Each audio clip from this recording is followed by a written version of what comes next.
আর তখন আল্লাহর পক্ষ থেকে তিনটা আযাব আমাদের উপরে আসবে।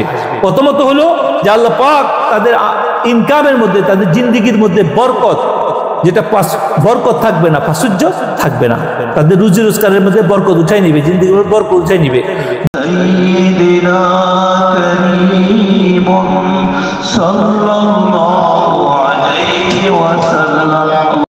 এই সমস্ত লোক পৃথিবীতে তার মর্যাদা সম্মানের জন্য সে অনেক জ্ঞান অর্জন করে সত্য, কিন্তু তারা যা পায় তারা নির্বিচারে সেগুলা সুযোগ গ্রহণ করি তারা লুটপাট করে। এই জন্য তিনি বলতেছেন এই সমস্ত লোক যে জ্ঞান শিখছে এই জ্ঞান দ্বারা তারা নতুন নতুন চুরি করার, খারাপ কাজ করার পথ বাইর করে। কিন্তু মুহাক্কিক উলামায়ে কেরাম, আল্লাহ পাকের প্রিয় বান্দা যারা পীর ও মুর্শিদ বুজুর্গানে দিন দ্বারা, এদের কাছে যাওয়াকেও তারা ঘৃণিত কাজ মনে করে। কারণ এদের হারাম এমন পর্যায়ে পৌঁছছে, এদের এলেম এমন পর্যায়ে নিয়ে গেছে এদেরকে, এদের পৃথিবীতে ফেমাস, ভালো থাকার হওয়ার জন্য, নিজের করার জন্য এরা আজকে সত্যিকারের ওলামায়ে কেরাম, পীর ও মুর্শিদ বুজুর্গানের দিনের থেকেও এরা নিজেদের দূরে রাখা পছন্দ করে।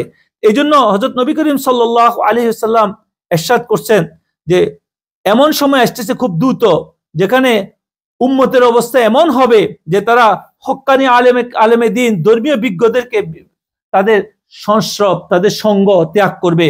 আর তখন আল্লাহর পক্ষ থেকে তিনটা আযাব আমাদের উপরে আসবে। প্রথমত হলো যে আল্লাহ পাক তাদের ইনকামের মধ্যে, তাদের জিন্দেগির মধ্যে বরকত, যেটা বরকত থাকবে না, প্রাচুর্য থাকবে না, তাদের রুজি রোজগারের মধ্যে বরকত উঠাই নিবে, জিন্দেগির মধ্যে বরকত উঠাই নিবে। দ্বিতীয় হলো তাদের উপর আল্লাহ পাক অত্যাচারিত, তাদের উপর অবিবেচক জালেম শাসক আল্লাহ পাক নিযুক্ত করবেন। তৃতীয় হলো তাদের ঈমানহীন, যে কোনো জায়গায় মৃত্যু হবে কি ঈমানহীন মৃত্যু হবে। ইন্না লিল্লাহ। তো এখানে আসি তিনি বলতেছেন নিরপেক্ষভাবে একটু চিন্তা করে দেখো যে এই হাদিসের আওতায় আমরা বাইরে কয়জন আছি? আমরা সাধারণ মানুষ কি আলেমের কাছে ধর্মের খোঁজে যাচ্ছে? মানুষ যারা যদিও যায় সত্যিকার কোনো আলেমের কাছে যায়, তারা কেন যাচ্ছে? তারা যাচ্ছেন কোনো না কোনো দুনিয়াবি আশায়, দুনিয়াবি মকসুদ হাসিলের জন্য।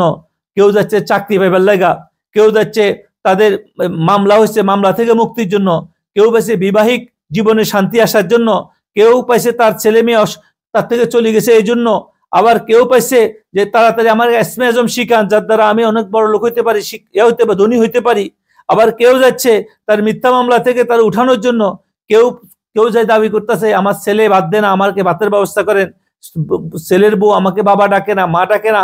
এভাবে বিভিন্নভাবে মানুষ বিভিন্ন সমস্যা নিয়ে একটা তাবিজের জন্য যাচ্ছে কোনো কামেল মোকামেল বুজুর কাছে, বা একটা এর জন্য যাচ্ছে, স্ত্রীর রোগ হয়েছে রোগ থেকে সরার জন্য যাচ্ছে, কি একটু দোয়া করতে যাচ্ছে, ইত্যাদি ইত্যাদি কারণে তারা যাচ্ছে। সত্যি কথা তারা আল্লাহকে পাওয়ার জন্য যাচ্ছে না, তারা যাচ্ছে দুনিয়াবি সমস্যা নিয়ে যাচ্ছে।